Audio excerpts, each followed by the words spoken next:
sur le plateau des JDL TV pour cette troisième journée sur le salon des JDL. Alors ce matin, nous allons parler de sécurité, sur comment sécuriser les opérations de levage et de transport et faire converger les contraintes de chacun sur les chantiers EDF. Alors, j'ai à ma gauche Stéphane Voisin. Bonjour Stéphane. Bonjour. Vous êtes responsable des relations avec les fournisseurs, oui. Alors au sein de DETIM chez EDF. Oui, c'est ça. Éric Stropiana, vous êtes président de l'UFL, l'Union française du levage. Michael Capel, du groupe Capel, vous êtes directeur commercial. Bonjour. Et François-Xavier Artari, vous êtes expert en prévention des risques professionnels au sein de l'INRS. Bonjour. On va commencer avec vous, Stéphane, et vous allez nous expliquer déjà en quoi consiste le levage et le transport au sein d'EDF. Oui, mais donc le groupe EDF, je pense que tout le monde sait que c'est un grand énergéticien. Donc on construit, on exploite, on démantèle aussi des moyens de production d'électricité. Et évidemment, dans ce monde industriel, le levage et le transport de marchandises ont une place qui est omniprésente, que ce soit dans la production nucléaire, thermique, hydraulique, l'éolien, le solaire. Voilà. Donc pour nos levages avec grue, on fait essentiellement appel à des entreprises spécialisées. Et puis pour le transport, bien qu'on ait nos moyens propres avec l'agence logistique nationale, donc on peut faire nous-mêmes des transports exceptionnels. Eh bien, on a aussi recours à des contrats avec des entreprises de transport. Des colis lourds également. Oui, on a des colis très lourds. Alors nos pièces de rechange peuvent aller de quelques kilos à quelques centaines de tonnes. Un rotor d'alternateur ou un stator d'alternateur, c'est un colis qui fait pas loin de 400 tonnes, quoi. Avec un maillage national, bien entendu. Oui, bien entendu. Alors, on va parler de sécurité, c'est la thématique de ce matin. Est-ce qu'on peut déjà faire un point sur l'accidentologie au sein d'EDF, sur le transport et le levage, le taux de fréquence d'accidents, où sont-ils ces accidents? Oui, alors, plutôt que citer des chiffres et des statistiques, oui. Comme on parle plutôt d'accidents graves et mortels, moi je préfère plutôt retenir quelques événements douloureux. Qui nous rappelle que la vie d'abord, et nous ce qu'on souhaite tous autour de cette table évidemment, c'est que tous nos collaborateurs rentrent le soir chez eux en pleine santé. Donc j'ai en mémoire quelques événements qui nous ont fait très mal. Une armoire électrique qui a écrasé un conducteur d'un camion, une nacelle qui s'est renversée chez Enedis, et puis un accident de levage aussi. Donc ça, moi je me souviens de ces gens-là, et plutôt que des chiffres, je préfère me rappeler de ces gens-là, que ça me motive tous les jours et ça nous motive tous pour dire plus jamais ça. Après, pour quand même vous répondre sur les chiffres, en 2022, on a à EDF on déplore 5 décès en service, donc 4 sont des malaises, donc on est c'est bien sûr tout aussi malheureux, mais on est sur un autre sujet que les accidents, et un accident mortel sur une chute de grande hauteur, malheureusement. Par contre, donc une accidentologie qui, on l'espère, diminue sur les accidents mortels. Par contre, on a quand même 9 accidents graves qui se sont produits dans l'année 2022. Et pour un énergéticien, on pourrait penser que finalement le risque électrique est le plus important. Eh bien non, sur ces 9 accidents graves, il y en a quand même 5 qui sont liés à de la manutention et du levage. Donc on voit bien que ces sujets-là sont vraiment prédominants. Donc la sensibilité, elle est vraiment sur ces points-là, levage et transport. Vous êtes mis en ordre de bataille, alors vous avez forcément des process de sécurité très stricts, mais pour accompagner cette mise en place de process de sécurité, vous travaillez, alors il y a en interne, vous l'avez dit tout à l'heure, mais vous faites appel à des prestataires comme vous avec l'entreprise Capel, Michael. Et du coup, vous avez construit un groupe de travail. Voilà. Alors déjà, on a travaillé sur l'interne, comme vous l'avez dit. On a commencé par travailler avec nos équipes et on a construit. On a plusieurs convictions. Première conviction, travailler sur la bobologie, les petits accidents, c'est pas la même chose que donner la priorité aux accidents graves et mortels. Donc, on a vraiment priorisé cette typologie d'accidents-là.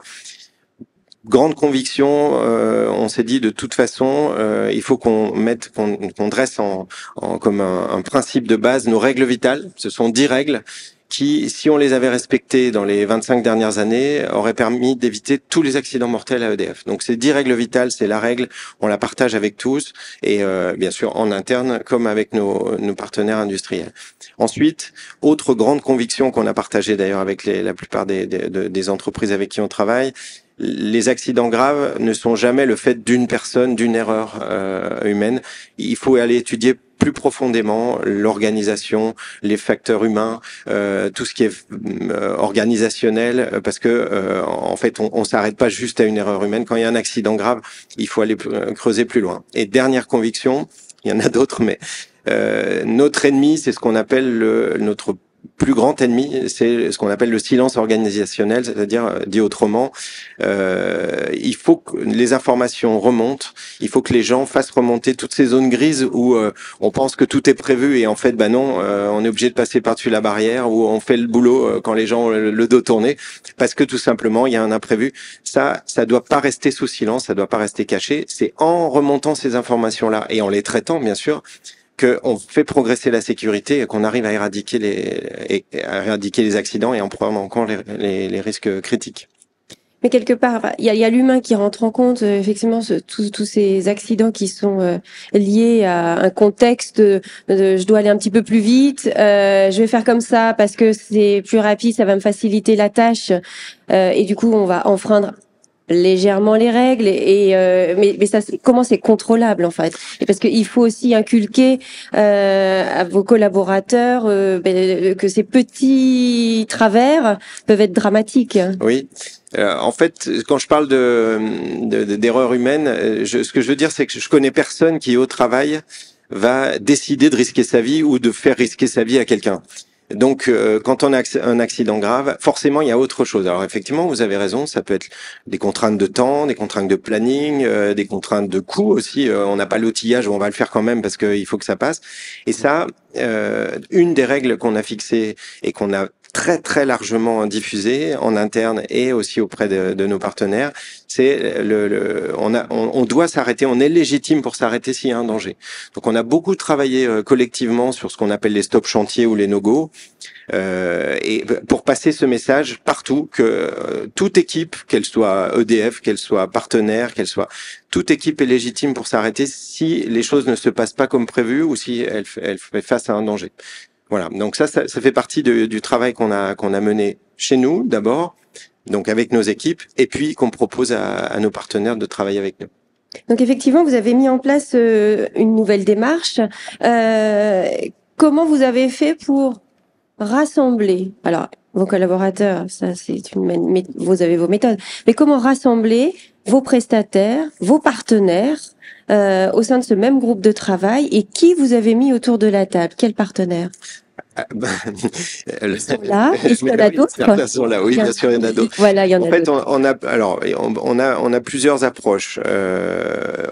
Évidemment, on a un nombre important de contrats avec un nombre important d'entreprises. Donc, l'approche la plus simple et bien sûr la plus naturelle, c'est le responsable du contrat et de l'activité côté EDF déroule une démarche de progrès, de sécurité avec l'entreprise qui est titulaire. Bon, ça c'est assez classique et bien entendu, on déroule ce genre d'approche. Ce qu'on a fait en plus dans le domaine du levage en premier avec l'UFL, et puis dans le domaine du transport avec des sociétés de transport, mais aussi avec d'autres industriels qui nous envoient des pièces, donc qui ont recours à des sociétés de transport comme Westinghouse, General Electric, Framatome aussi. Eh bien, on a constitué un tour de table, un groupe de travail avec des dirigeants d'entreprises, avec des préventeurs aussi, et puis avec des représentants d'EDF et des autres industriels pour ce qui est du transport. Et ce tour de table, on a commencé par faire ensemble le tour de notre retour d'expérience. On a essayé de se connaître mieux les contraintes de chacun, parce que ça c'est pas toujours évident. Et puis on a bien sûr fait appel aussi à des organisations professionnelles qui permettent de fédérer les entreprises. L'UFL en est un excellent exemple, et je tiens à dire d'ailleurs que l'UFL a vraiment très très bien joué le jeu sur le groupe levage, et grâce à eux on a été plus vite, plus loin. Voilà. Dans ce tour de table, on a aussi l'INRS qui fait référence, bien entendu, en France sur les études de sécurité, sur la connaissance de ces domaines. Et donc, on voit qu'on a un groupe, pratiquement tous les acteurs importants du sujet. Ce groupe, il travaille pas en chambre, hein, bien sûr qu'on échange et on avance au sein de réunions, mais ce groupe aussi, il travaille à partir d'une démarche qui est ancrée sur le terrain. Donc on va aller faire des visites croisées, des visites ensemble sur des chantiers. On va pouvoir aussi lancer des enquêtes auprès des opérationnels. L'important, c'est d'avoir d'une part les dirigeants, les responsables qui s'engagent ensemble pour leurs entreprises, qui engagent leur organisation professionnelle, mais aussi l'écoute des opérationnels, des équipes de levage, des équipes de transport, des conducteurs, etc. Parce que c'est eux qui font le travail et c'est eux qui vivent les contraintes tous les jours. Donc c'est aussi eux qui savent nous dire, bah là on est obligé de passer un peu outre la règle et si vous pouviez nous aider à trouver une solution qui nous permet de rester dans les clous, ce serait mieux. Voilà. Ça a été mis en place quand, ce groupe de travail ? Alors, il y en a plusieurs. Le groupe de travail levage, il date du confinement. On a de bons souvenirs de réunions en audio parce qu'on n'avait pas le droit de se voir.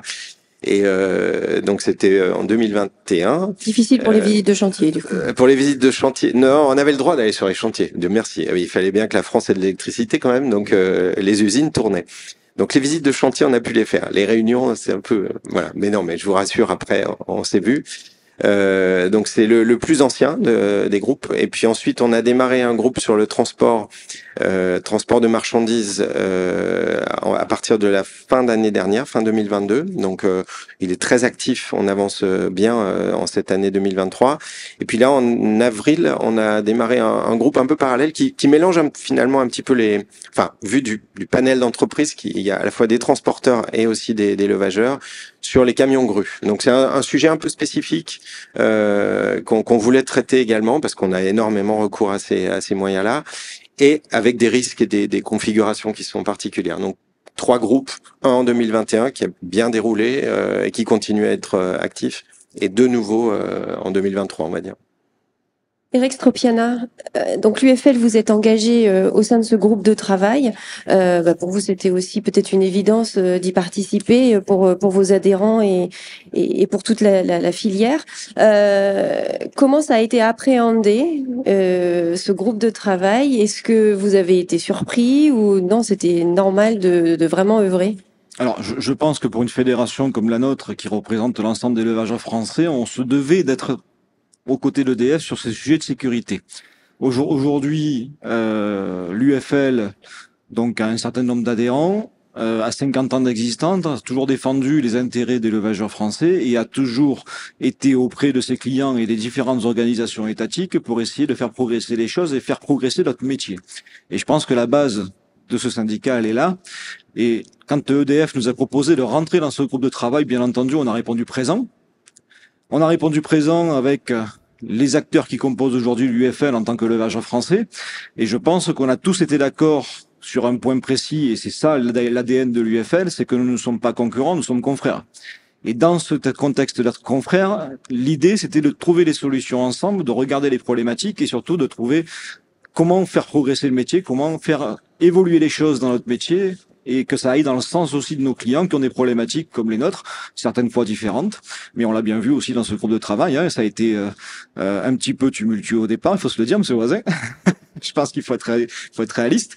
Donc, c'était la première fois, en tout cas, qu'on se mettait tous autour d'une table pour discuter de ces sujets de sécurité, des sujets aussi contractuels qui sont apparus au fil du temps, hein, parce que l'un est toujours lié à l'autre. Mais je pense que la bienveillance a été dans ce groupe de travail et là, il y a encore sur les autres groupes de travail parce qu'on y participe plus ou moins suivant nos relations avec EDF. La bienveillance a été le mot d'ordre et on a réussi à avoir un dialogue et c'est ça qui est le plus important et de se dire les choses franchement, sans filtre et de se dire voilà ce qui va chez vous, voilà ce qui ne va pas chez nous. Et voilà ce qui ne va pas chez vous et voilà ce qui va chez nous. Voilà. Et c'est ça qui était important parce que l'idée de trouver des solutions ou des préconisations, etc., qu'on va le voir peut-être un peu plus loin dans l'interview, mais c'est de se dire voilà, il faut qu'on se parle franchement, il faut qu'on apprenne à se connaître. Et c'était tout le débat, effectivement. Les phases les plus dangereuses dans les opérations de levage, quelles sont-elles ?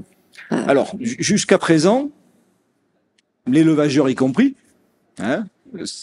Les phases les plus dangereuses pour nous étaient la phase de levage.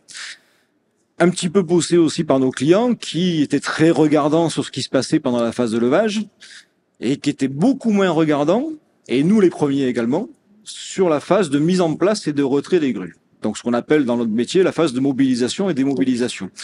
Où là finalement, en termes de responsabilité, en termes d'organisation, en termes de de déroulé du chantier, etc., on n'est pas tout à fait, le chantier n'a pas tout à fait démarré, ou alors il a déjà fini, en tout cas pour notre client, puisque son objectif est atteint. Et puis nous, on arrive dans ces phases-là avec, il faut qu'on se débrouille. Il faut que ça aille vite parce qu'il y a une réalité économique aussi derrière. Et au final, on s'est rendu compte, et un peu grâce à EDF, hein, moi j'ai franchement pas honte de le dire, qui nous a dit prenez du recul. Finalement, qu'est-ce que vous faites? Et là, on s'est dit waouh.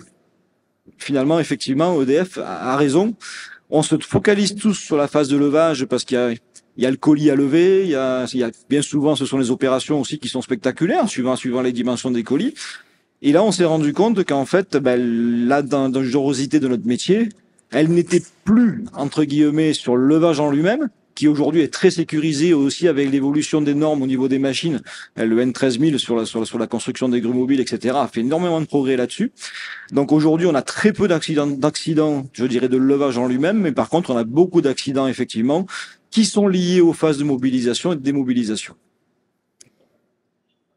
Quelles ont été les mesures concrètes qui ont été prises et transmises à vos adhérents au sein de l'UFL pour dire ça on fait plus, ça on fait, ça on fait plus? Est-ce qu'il y a eu un livret, quelque chose oui, pour transmettre toutes ces informations et ces process? Donc aujourd'hui, l'UFL n'a pas le pouvoir de faire de l'ingérence dans les sociétés de ses adhérents, très clairement. Donc on a conçu un livret de manière conjointe avec EDF en trouvant des préconisations qui étaient liées à des risques identifiés.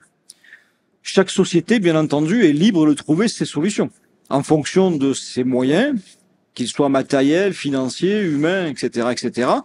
Mais en tout cas, ce livret de préconisations, c'est de donner une ligne de conduite. Et je pense que c'est comme ça qu'il faut le voir, c'est amener à identifier des risques, à ce que les différents intervenants en aient conscience que ces risques existent, et les amener à réfléchir sur comment on va trouver chacun de notre côté nos parades. Voilà. Et je pense que c'est ça le plus important dans ce groupe de travail, c'est qu'il n'y a pas de directive, il n'y a pas de règles. Hein, on a beaucoup débattu sur ce sujet-là en disant est-ce qu'il faut établir des règles précises? Non, on a préféré établir un recueil de préconisations avec des semblants de solutions, ou en tout cas des pistes d'amélioration en face de chaque risque qui ont été identifiés. Les réglementations, elles évoluent en termes de sécurité sur votre métier? Alors, les réglementations, je dirais en termes de sécurité, on a déjà le code du travail, on a déjà beaucoup de choses qui existent. Aujourd'hui, notre métier est un marché de niche. Il faut quand même rester réaliste. Et je pense qu'à notre niveau, ces réglementations-là, elles sont trop larges et notre métier est trop spécifique. On le voit, on a beaucoup de problématiques et ça a été aussi pas mal de débats. Et je pense que Michael Capel doit avoir les mêmes problématiques. Ce sont les montées et descentes d'engins et la circulation sur les plateaux des remorques. Aujourd'hui, je dirais qu'il n'y a pas de réglementation précise de sécurisation de ces moyens de transport. Malheureusement, effectivement, pour nous, en tant que levageurs, on sait que le taux d'accidentologie le plus important que nous avons dans le métier, c'est la montée et descente d'engins et notamment la circulation sur les remorques de contrepoids. Voilà. Donc, il faut y travailler de notre côté. Et c'est aussi le rôle d'une fédération. C'est aussi pour ça qu'on a accepté ce groupe de travail avec EDF.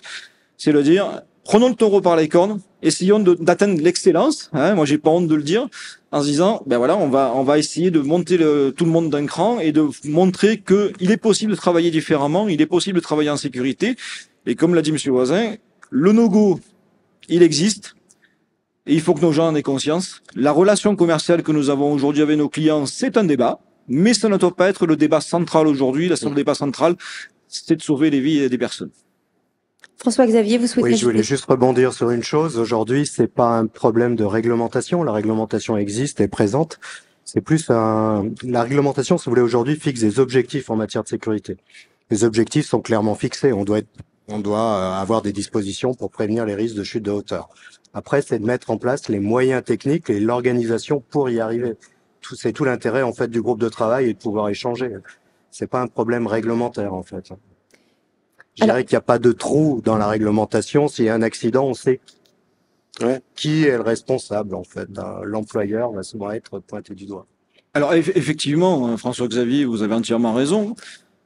On a quand même une notion dans notre métier, et je pense, Monsieur Voisin, qu'on avait aussi insisté là-dessus, c'est aujourd'hui la différenciation entre le chef de manœuvre et le chef d'opération.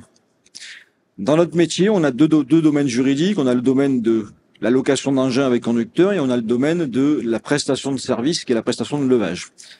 Ce sont deux domaines juridiques bien différents et qui nécessitent et qui exigent des contraintes et des prérequis pour être situés dans un cas ou dans un autre. Et ça fait partie des évolutions futures que nous aurons aussi avec EDF. On en a déjà abordé le sujet. C'est comment dissocier le chef de manœuvre, qui finalement est très bien défini dans le Code du travail, avec une définition qui est assez précise et qui dit que le chef de manœuvre, que nous on appelle communément dans notre métier, c'est celui qui va gérer le chantier, mais en fait dans le Code du travail, la définition du chef de manœuvre, ce n'est pas ça. La définition du chef de manœuvre, c'est celui qui va guider la grue quand le grutier ne voit pas ce qu'il va faire. Et donc, on a introduit une nouvelle notion aussi avec l'aide de l'INRS à ce niveau-là, qui est la notion de chef d'opération, qui, elle, est vraiment la supervision globale du chantier. Et je pense que aussi sur ces sujets-là, EDF a pris conscience qu'ils avaient aussi, de leur côté, des choses à apporter, des choses à améliorer, très clairement, Complètement. et que tout ne pouvait pas reposer sur une société de levage, mais qu'il y avait à un moment donné une partage des risques, effectivement, à ce niveau-là. Donc, c'est des choses qui évoluent dans le temps, et c'est pour ça qu'on est là. Stéphane Voisin, est-ce que dans les contrats que vous passez avec vos partenaires, la répartition des risques est précisée? Oui, Ça se sent. oui, alors oui, bien sûr que la répartition des risques est précisée, et je dirais même que la première brique dans l'édifice qu'on construit, c'est le contrat. Et donc il faut que le contrat il soit incitatif, qui donne toutes les possibilités, toutes les chances d'améliorer la sécurité. Et le contrat, il est vivant en plus. Toute sa vie, s'il dure 5 ans, s'il dure 8 ans, on peut l'améliorer. Si on a des bonnes idées parce qu'on se connaît mieux au bout d'un an, on peut toujours l'améliorer. Et ça, c'est vraiment la démarche qu'on a. C'est un peu nouveau aussi, ça, je pense, dans l'industrie, en tout cas chez EDF, le fait de donner une vraie priorité à l'échange, à l'écoute, parce que encore une fois, on est on travaille avec des professionnels qui connaissent bien leur métier. Donc c'est eux qui savent ce qui est bon dans leur métier, donc il faut les écouter. Voilà. Donc d'ailleurs sur le levage, on a même fait quelque chose qu'on avait rarement fait avant. Avant de renouveler le marché, on a réuni les futurs soumissionnaires pour les écouter, faire une analyse de risque avec eux et dire, d'après vous, qu'est-ce qu'on met dans le contrat pour inciter à la sécurité. Donc oui, les responsabilités sont effectivement bien établies, mais et c'est la première pièce de l'édifice.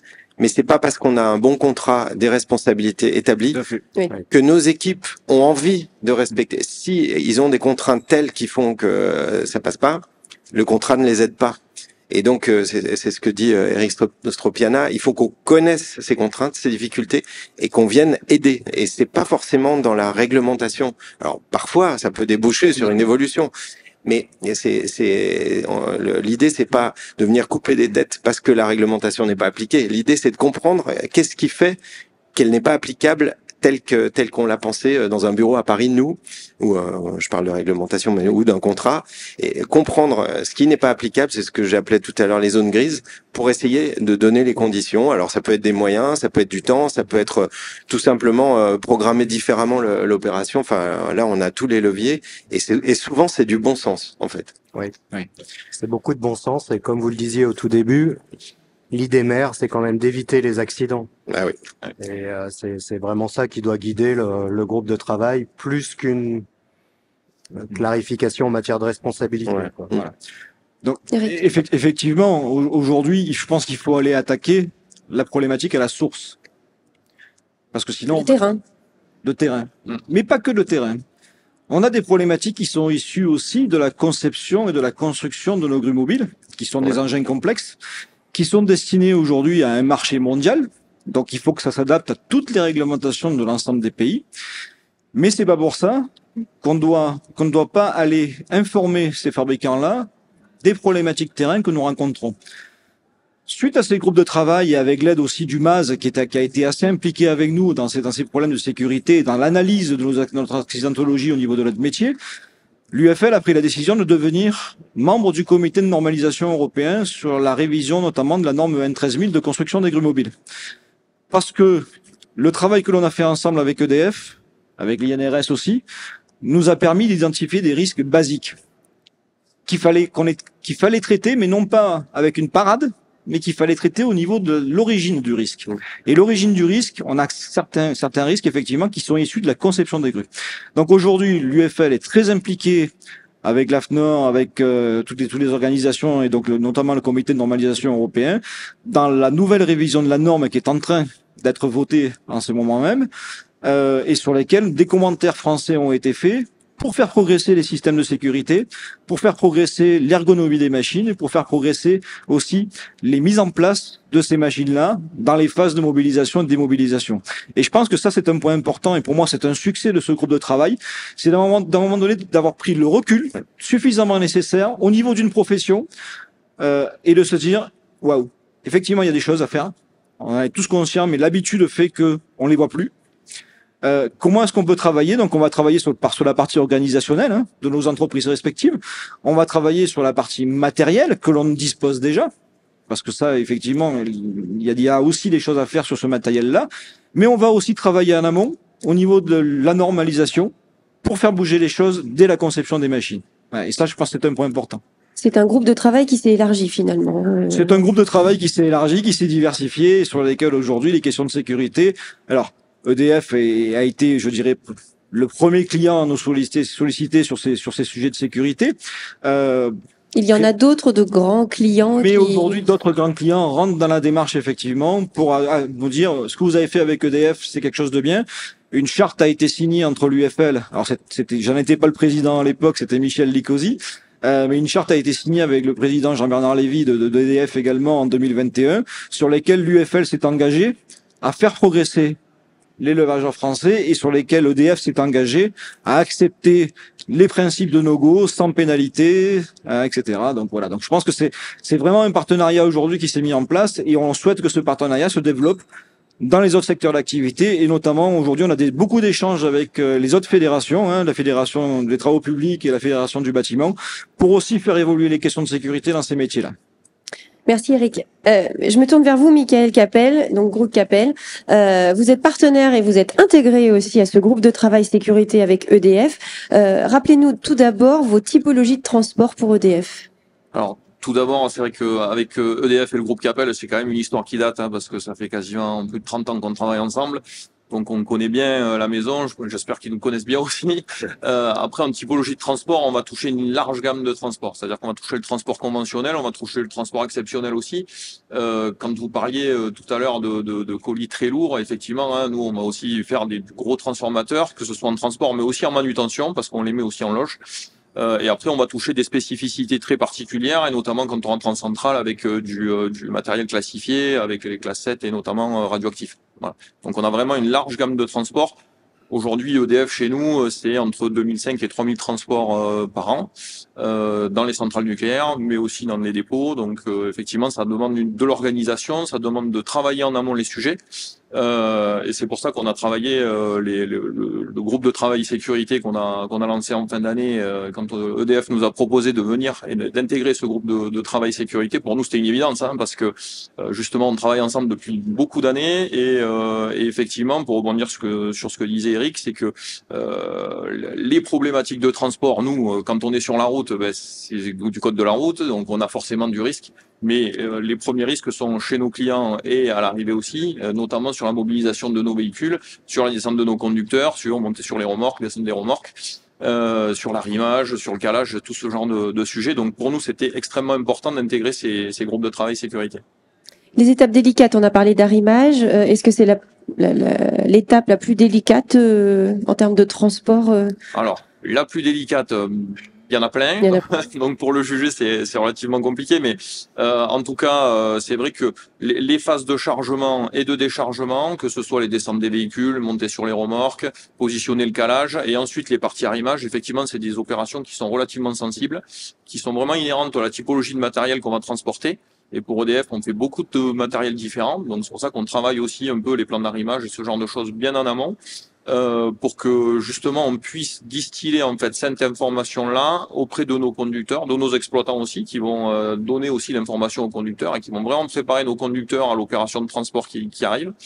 Donc c'est des sujets qui sont très sensibles.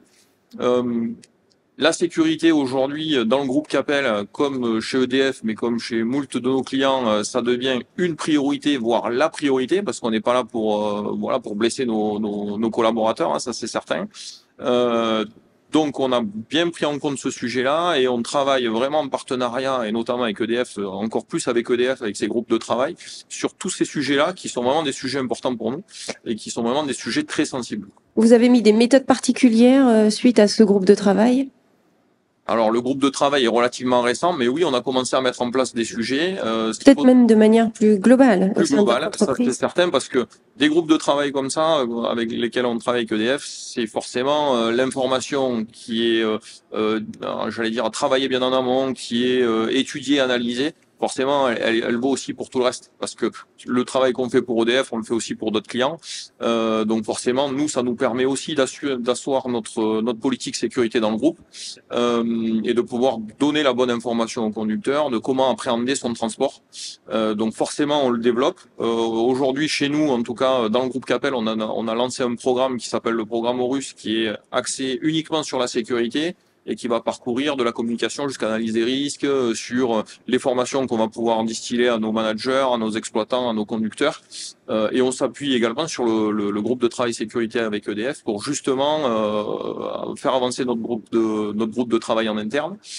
Derrière, qu'est-ce qu'on met aussi en place? C'est sur nos manuels conducteurs, on met un pavé sur la sécurité de nos clients principaux. EDF en fait partie, et notamment sur les phases sensibles, comme on l'a dit, hein, les phases de calage, d'arrimage, d'intégration, une grosse partie sur les protocoles de sécurité, parce que c'est un vrai sujet sur lequel on travaille, nous, sur le groupe de travail sécurité, parce que le protocole de sécurité aujourd'hui est quand même des protocoles de sécurité relativement larges, donc on essaie de les cibler en fonction de ce qu'on va charger, de où on va charger, de l'intégration dans les sites sensibles notamment. Donc ça c'est vraiment des sujets sur lesquels on s'appuie nous pour vraiment pousser cet accès sécurité dans notre groupe. Michael Capel, on l'a vu tout à l'heure là avec Eric Stropiana qui nous expliquait que on allait jusqu'au bout de la filière, en tout cas de la chaîne de valeur, jusqu'au matériel, jusqu'à la conception, avec peut-être des évolutions à apporter. Est-ce que vous, avec vos partenaires constructeurs, les fabricants des matériels que vous utilisez, vous demandez des évolutions, vous partagez de l'information pour faire progresser la sécurité? Alors oui, effectivement, on partage avec eux les problématiques qu'on rencontre. On peut parler des échelles qui sont mises sur les remorques, on peut parler de la sécurité pour descendre des tracteurs, on peut parler de la partie arrimage. Aujourd'hui, vous avez les nouvelles sangles avec les nouvelles normes qui sont sorties, qui sont beaucoup plus ergonomiques. Donc ça, c'est vraiment sur la partie matérielle. Et ensuite, on a aussi la partie formation, c'est-à-dire que on a notre centre de formation en interne où nous, on s'appuie sur les analyses qu'on sort des groupes de travail sécurité qu'on fait avec nos clients, mais aussi des analyses d'accidentologie qu'on a chez nous, pour caler des formations, notamment sur les gestes et postures, sur comment lever une cale de 40 kg pour pas se ruiner le dos. Enfin voilà. Donc on a tout ce panel-là. Donc un côté matériel, bien évidemment, on travaille vraiment avec nos partenaires, qui sont plus des partenaires du groupe des fournisseurs, mais que ce soit sur les véhicules tracteurs, sur les remorques, sur les grues de levage aussi, parce qu'on a un petit peu de bras grues quand même chez Capel, pas énormément, mais bien moins que chez l'UFL, mais effectivement, c'est des vrais sujets. On a beaucoup d'optimisation à mettre sur ces sujets sécurité-là, notamment au niveau matériel. Mais je crois que un des vrais sujets, mais je pense que l'UFL est un peu en avance sur la partie transport, et notamment dans notre partie, parce que Eric disait qu'on fait un marché de niche, mais le transport exceptionnel, ça reste un marché de niche aussi, hein, parce qu'on est quand même pas nombreux comparé au transport conventionnel. Je pense que le premier sujet, c'est faire changer culturellement déjà les entreprises, parce que la sécurité, c'était pas vraiment la priorité dans nos entreprises. La priorité, on est des entreprises de service, hein. Et quand vous voyez nos conducteurs, ils sont là pour rendre service à nos clients, donc ils se mettent au garde à vous, quitte à passer les problématiques de sécurité. Et là, je rebondis sur le no-go que vous avez mis en place. Ça, chez nos conducteurs, c'est presque antinomique de faire ça, c'est-à-dire de dire stop, on arrête un chantier. Et en fait, pour eux, c'est terrible parce qu'en fait, la presta, elle s'arrête là, alors qu'ils sont là pour la réaliser. Et c'est vrai que ce changement culturel dans les entreprises de services, il faut l'imprimer au fur et à mesure. Il faut l'imprimer en s'appuyant sur les groupes de travail, sur les syndicats, sur un changement un petit peu de vision de notre métier, en disant voilà, ben ouais, il y a le service, effectivement, il faut réaliser la mission, mais il faut le faire en sécurité. Et d'abord, la priorité, c'est plutôt la sécurité que de réaliser la mission, parce que s'il y a un problème de sécurité, de toute façon, la mission, elle risque de pas aller au bout. Et ça, c'est vraiment inculqué dans les entreprises de transport, de levage, mais c'est culturel, quoi, vraiment. Merci, Mickaël. François-Xavier Artari, au sein de l'INRS, quels sont les moyens qui sont mis en place? Alors, quand vous rentrez dans un groupe de travail comme celui-ci, comment vous pouvez accompagner dans tous ces process de sécurité? Alors la mission de l'INRS, c'est de développer et de promouvoir la culture, une démarche de prévention dans les entreprises. C'est à ce titre-là qu'on a intégré le groupe de travail à la demande d'EDF et de l'UFL pour essayer d'apporter une vision extérieure au process. Parce que on apporte une expertise en matière de prévention, mais des experts, il y en a un certain nombre autour de la table. Je dirais que nous, on a une vision qui est forcément différente puisqu'on est extérieur, on n'est ni donneur d'ordre, ni sous-traitant en fait. C'est des groupes de. Enfin, là, vous travaillez avec EDF. Vous le faites sur d'autres grands chantiers avec risque important en termes de levage, de transport. Oui, ça fait partie de nos missions d'assister les entreprises qui nous demandent, que ce soit des fédérations professionnelles. Donc, on travaille beaucoup avec les fabricants, des fédérations aussi telles que la FNTP, la FFB, etc. On accompagne également au niveau ministère du Travail ou que ce soit au niveau de la CNAM, au niveau des rédactions, des recommandations. Donc on est une ressource à disposition en fait des entreprises pour développer effectivement des politiques de prévention. Voilà, oui. On agit suivant différents modes et notamment moi je suis au département expertise et conseil technique et donc on apporte une assistance et une vision technique en matière de prévention pour les entreprises qui nous sollicitent. Ouais. À quel moment il y a un no-go en fait sur un chantier? À quel moment on va dire non, là on n'y va pas? Alors le no-go, quand il y a la vie qui est en danger évidemment, mais est-ce qu'il y a avant ça? Alors du point de vue réglementaire, il y a ce qu'on appelle le droit de retrait, c'est-à-dire ça au niveau, c'est cadré au niveau réglementaire. Au niveau d'EDF, ça va un peu plus loin, c'est-à-dire de dire il faut qu'on arrive à déterminer des situations qui soient très claires pour éviter d'être dans la situation. Pour un chauffeur qui vient livrer, pour lui sa mission c'est de venir livrer, c'est pas de repartir avec son chargement. Donc il faut définir des situations très claires où on dit non, là vous n'allez pas prendre de risque et ça sera pas votre responsabilité de revenir à votre dépôt et de refuser de faire le levage. Aucun levage, ne mérite de mettre de mettre du personnel en danger. En fait, c'est vraiment ça l'objectif. On préfère annuler une mission qui a un retour d'expérience, comme il y a dans des démarches qualité, c'est-à-dire un moment de réfléchir pourquoi on n'a pas pu livrer et que la prochaine fois ça se passe mieux, qu'on rentre dans une démarche d'amélioration continue. C'est vraiment tout le principe même du groupe de travail qui est mis en place. Hein. Eric Stropiana.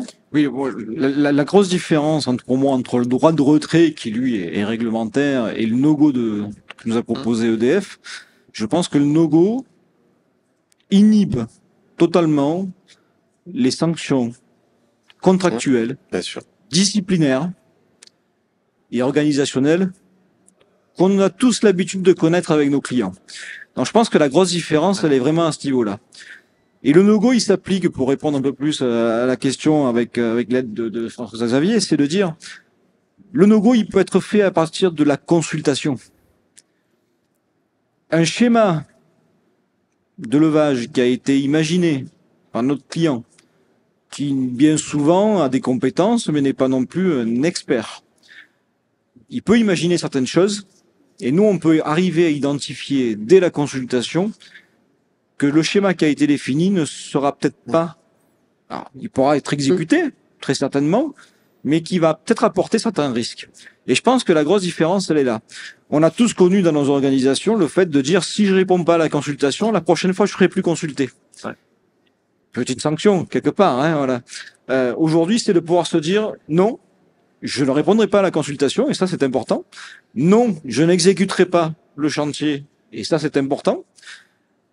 Parce que il n'y a plus cette pression des sanctions derrière. Et nous, on s'est engagé, UFL, et ça fait partie de la charte. Et tous les patrons des grandes entreprises de levage françaises qui sont adhérentes à l'UFL se sont engagés au travers de l'UFL, quelque part, hein, parce qu'on était tous d'accord autour de la table. C'est passé aussi un conseil d'administration auprès de l'UFL pour dire, si un de nos opérateurs devait à un moment donné déclencher un no-go, quelle que soit la stratégie du chantier, l'importance stratégique du chantier, on peut pas le sanctionner derrière, et on s'engage à ne pas le sanctionner, parce que, même si c'est une bêtise, même si c'est une erreur, mais le doute existe. Et c'est ça, je pense, le plus important. Si je peux me permettre, alors là, moi, je vous rejoins. Je suis bien content que ce soit pas moi qui dise ça pour EDF, puisqu'on l'a construit ensemble, cet état d'esprit. L'expérience prouve que la clé de tout ça, c'est vraiment la préparation. Parce que plus on prépare, plus on anticipe, et bien plus on est prêt à réussir. Parce que l'objectif, qu'on soit clair, c'est quand même pas de faire un stop chantier ou de faire un no-go. On comptabilise pas les no-go comme des trophées. L'objectif, c'est que tout se passe comme prévu et que le chantier se passe bien et que tout le monde rentre en bonne santé et qu'on respecte coût, délai, performance du chantier, bien entendu. Mais la préparation est clé. Pourquoi? Parce que avec une bonne préparation, chaque intervenant du chantier est capable de dire là, c'est pas ce qui était prévu, donc il faut s'arrêter. Et il se sent à l'aise pour le dire parce que tout simplement, à froid, les opérations ont été répétées. Alors, on parle de levage, on parle de transport. On déploie évidemment cette culture et cet état d'esprit sur tout un tas de domaines. On fait beaucoup de choses sur la déconstruction, nous, en ce moment. Ce sont des chantiers qui sont complexes, qui sont longs, avec des risques très importants. Donc là aussi, pareil, on a une phase de préparation qui est suffisamment soignée pour pouvoir dire à chaque étape, est-ce que tout se passe comme prévu ou pas? Et si ça se passe comme prévu, alors on s'arrête. Et on voit qu'en fait, en ayant cette logique qui peut paraître folle de dire un industriel va prôner des stops chantiers alors que son boulot c'est de faire de l'industrie et pas de s'arrêter, eh ben on peaufine, on finalise une préparation meilleure et du coup on est plus performant dans la réalisation, tout en étant serein sur les risques et sur la prise en compte des conditions de sécurité. Ouais, parce qu'en quelque sorte, toutes ces nouvelles procédures et c'est une meilleure communication entre chaque partie. Et en même temps, vous êtes peut-être plus efficace et plus performant. Voilà. Exactement. Donc, Exactement. J'ai une dernière question avant de terminer cette table ronde. Par rapport aux travailleurs détachés qui viennent de l'étranger, comment vous arrivez à faire comprendre toutes vos règles de sécurité, vos process? Alors, on a, ça dépend. Alors là, je peux pas répondre pour tout le groupe EDF parce qu'il y a tellement de configurations. Disons que dans les métiers du transport, par exemple, on a imaginé des solutions qui sont plus ou moins bonnes, mais disons que des solutions, par exemple, d'accueil en bande dessinée. Parce que là, du coup, la langue n'a plus d'importance. Et finalement, avec des pictogrammes, des bandes dessinées, on explique très très bien la configuration du site pour un conducteur, par exemple, le cheminement, les risques qu'il va rencontrer, les règles qu'on lui impose, le port des EPI, des choses comme ça. Il n'y a pas besoin d'écrire. On voit aussi maintenant, et c'est ce qu'on est en train de développer enfin, c'est un des points qu'on est en train de développer dans le groupe de travail transport, qu'on travaille beaucoup avec des smartphones et du coup au lieu d'avoir du papier qu'il faudrait traduire en toutes les langues de l'Union européenne, ce qui est quand même un peu lourd, et puis le jour où le chauffeur polonais arrive et on n'a plus le papier en polonais, c'est quand même beaucoup plus simple d'avoir un protocole d'accueil sur un smartphone qui va scanner un QR code en arrivant et il choisit sa langue et il a toutes les. Bon, ça c'est des idées comme ça. Après, sur des gros chantiers où on a des équipes, ça peut arriver sur de la maintenance, sur des opérations de maintenance, on peut avoir des équipes qui sont pas francophones. On demande systématiquement d'avoir un point d'entrée, un coordonnateur, un pilote qui parle français et anglais. La langue. Bon, mais ça on n'est pas tout à fait dans les mêmes configurations. Merci Stéphane. Alors, je vous propose pour terminer cette émission de retrouver Gaston qui est sur le stand de Oxymetal et ils vont nous parler d'un nouveau dispositif de sécurité pour les tests réglementaires des engins. Est-ce que vous nous entendez, Gaston? Tout à fait, Marion. Merci. Bonjour à tous. Nous sommes effectivement en direct sur les JDL et nous sommes sur le stand Oxymetal en compagnie de Laurent. Bonjour Laurent. Bonjour Gaston. Alors, nous allons parler avec vous d'Oxymetal et de vos produits innovants pour les tests et la sécurité. Présentez-nous Oxymetal. Oxymetal est leader de la découpe en France et en Europe. Un des sites de production qui est sur Oxymetal Champagne est dédié donc aux produits propres. Ces produits sont conçus, développés et mis à disposition de tous nos clients pour les VGP, les vérifications périodiques obligatoires. Alors, justement, je vous coupe un court instant, ces vérifications périodiques obligatoires, donc ça se fait avec des produits particuliers, c'est ce que vous développez du coup? Oui, effectivement, en fait, on va adapter la conception des produits en fonction des différents équipements de levage, entre autres les chariots élévateurs, les ponts, les grues, aussi les nacelles élévatrices. Donc, en fait, on va s'adapter à l'environnement. On est capable de prendre des petites charges comme des fortes charges, forte capacité. Alors, la taille va être un enjeu parce qu'on a besoin de choses compactes, mobiles, rapides. Apparemment aussi, ça fait partie des enjeux. Et justement, donc, en quoi c'est innovant et qu'est-ce qu'on a devant nous? Un exemple, le panier 2 en 1. Donc, le panier 2 en 1, c'est un accessoire qui permet de mettre en position des charges à l'intérieur d'une nacelle élévatrice. Ça évite la manutention un à un des maslottes à l'intérieur de cette nacelle. Vous allez gagner en efficacité, en sécurité, en TMS. Alors, je crois qu'il y avait même sur le temps, concrètement, vous avez un exemple chiffré avec certains de vos clients? Oui, exactement. Nous avons un exemple précis et concret sur une agence d'une agence de location de nacelles élévatrices. Avant que ce produit existe, on mettait environ 2 semaines à contrôler un parc. À ce jour, grâce à ce produit, on fait cette tête en 2 jours seulement. Ah oui, donc c'est un véritable gain de temps. Et ça, c'est effectivement du coup intéressant, plus mobile, bien normé. Le cahier des charges est très strict. Effectivement, très strict, et ça permet donc de mettre aussi en sécurité les opérations, parce que quand vous manipulez quand même des forts tonnages, il y a un risque, hein, et l'important.